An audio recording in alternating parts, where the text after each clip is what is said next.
Hey team, my name is Dr. Jen McCullum and I prefer to be called Jen or Professor McCullum, whichever is most comfortable for you. I do actually prefer to be called Jen, so please do call me that if that's okay with you. Welcome to our Global Literature class, our graduate course here at SNHU. I am your instructor for the term and I have taught this course for a couple years and really enjoy it. So I'm making this video today to welcome you to our course and to also get you acquainted with some of the specifics of the course so that you can feel very comfortable as you go forth. I also want to make this video to give you some insights into how to be successful during week one. So welcome to the course. Not only am I an instructor here at SNHU, but I also am a team lead, which means that I help to train instructors in online teaching at the graduate level, and that I mentor instructors that you have probably had before or you currently have now in ways to teach students online and assess their work. So those are my two roles at SNHU. To get started, I'd like to give you a brief overview of how videos work in this course. You'll notice that at the top of every new week, there will be a new overview video, a weekly overview video. Now these videos, for me, they serve three really key purposes. The first purpose that the video serves is that it gives essential reflection on the weeks that have come before. And this is important because I think it gives a sense of synthesis, where we've been, where we're going, how the weeks work together, how what we've learned carries over to what we're learning. So that's one of the important components of the weekly video, to synthesize and reflect. The second function of my weekly video is to give you really key tips to succeed in the week that's coming. So not only will I detail what's due in the coming week, but I will always be sure to offer you some insights that can help you to really feel successful. Some tips that you can take with you while you work on those deliverables. So that's really invaluable. And the third thing that my weekly video will take care of is it will give you a personality to put with your professor here.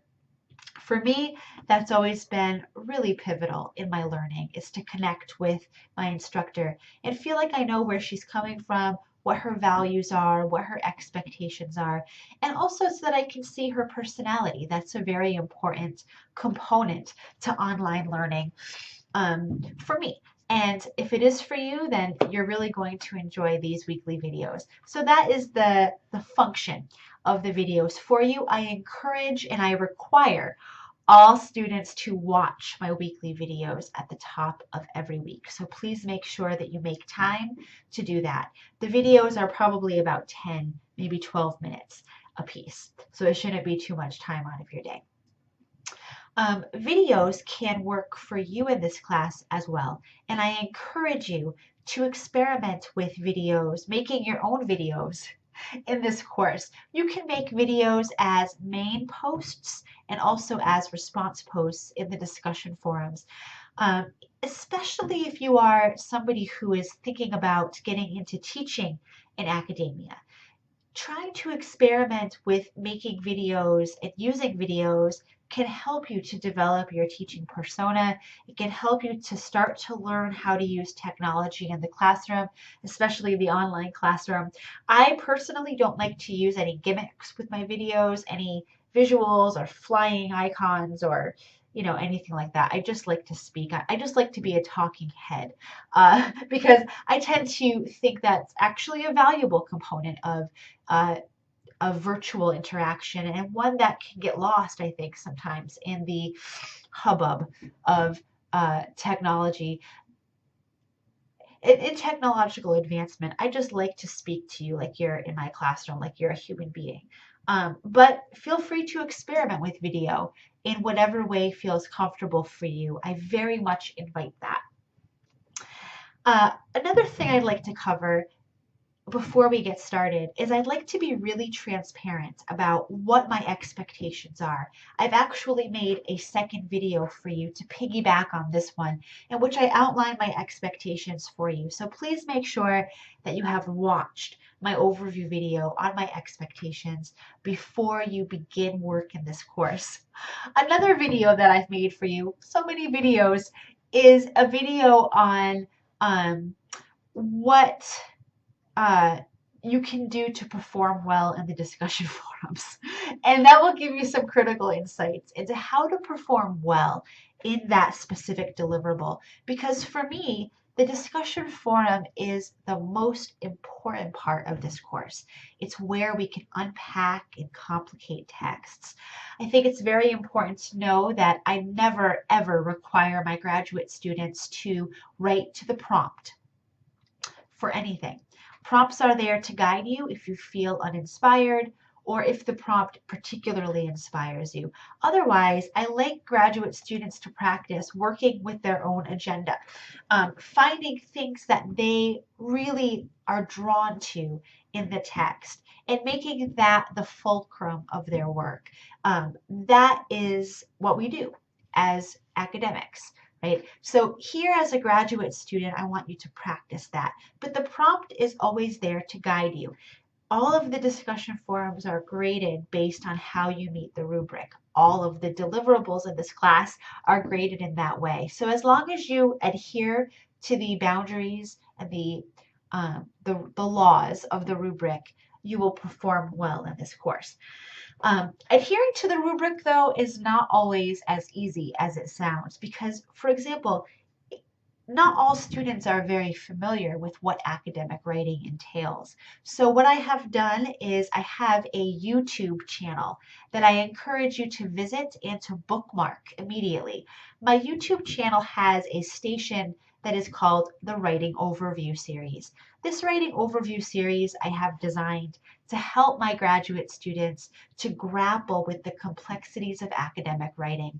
And I try to tackle everything from paragraph and idea development to making arguments to what exactly is the academic essay.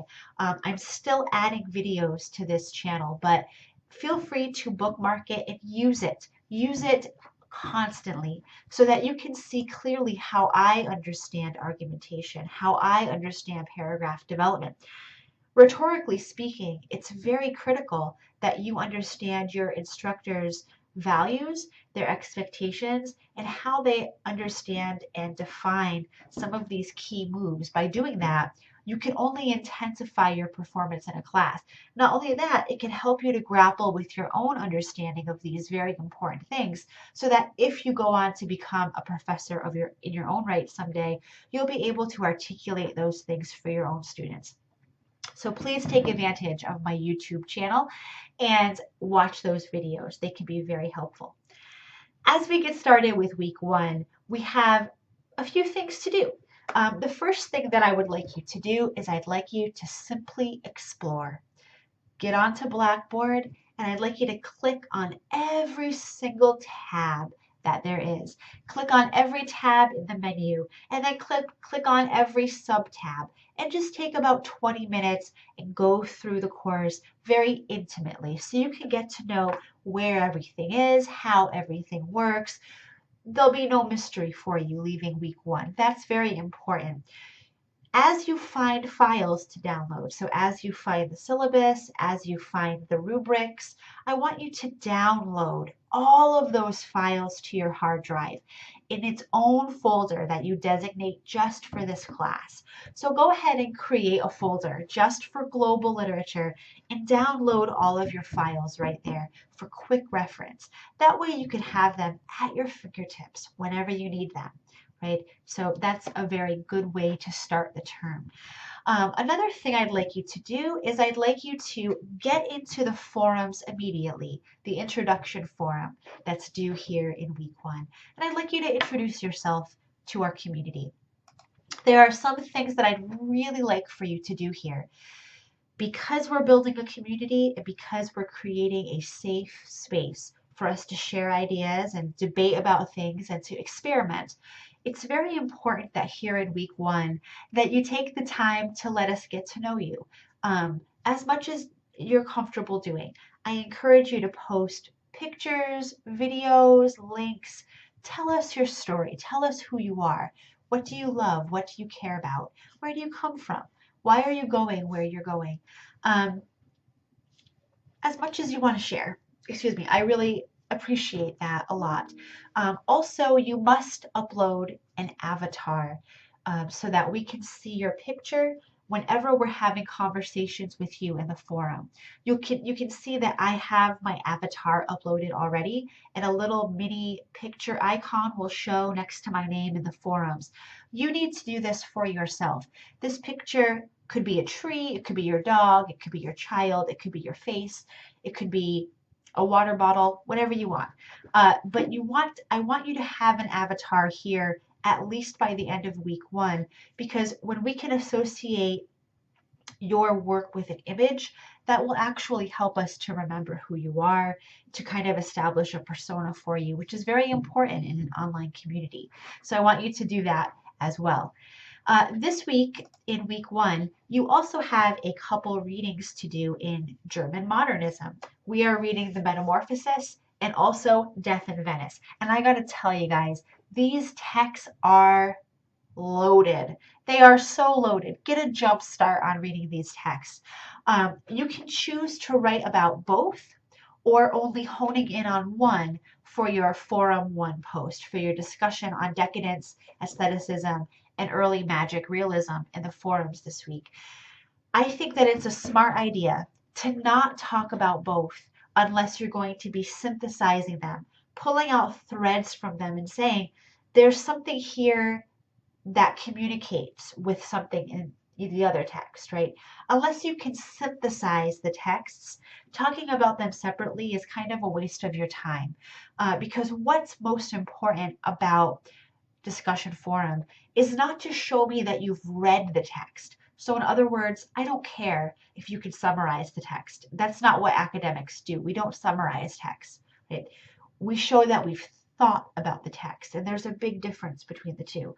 So I want you to hone in on something from one or both of the texts that really piques your interest, something that seems problematic or something that seems really sexy, something that seems a little bit out of whack, something, a connection that you can pull out, a way of reading the text that strikes you.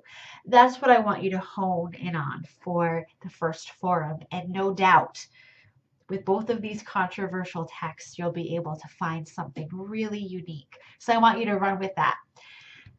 This week as well, I ask that you choose which text from the course you'd like to do your final project on.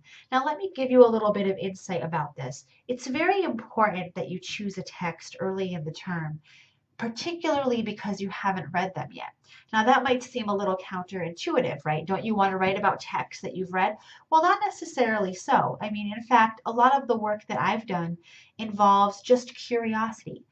Curiosity is the best tool that you have as an academic. So a way to approach this assignment is try to learn as much as you can about these texts by doing some basic exploratory research. Think about what text you think you might like the most, or even what text you might like the least, and choose that one. It's very fruitful for students to make a commitment early and to see what they're made of in terms of dealing with a text they're not familiar with, that they haven't read, and pulling out meaningful things from it along the way. So here in week one, I ask that you identify the text that you want to write about for your final paper. I'd like you to list off your top 2 or 3. If you can offer any reasoning for those, that will be helpful for me in making my decision of who's going to work on what. And once you're in your groups for the term, you will stick with those groups throughout and develop a community within that group. So that will be very helpful.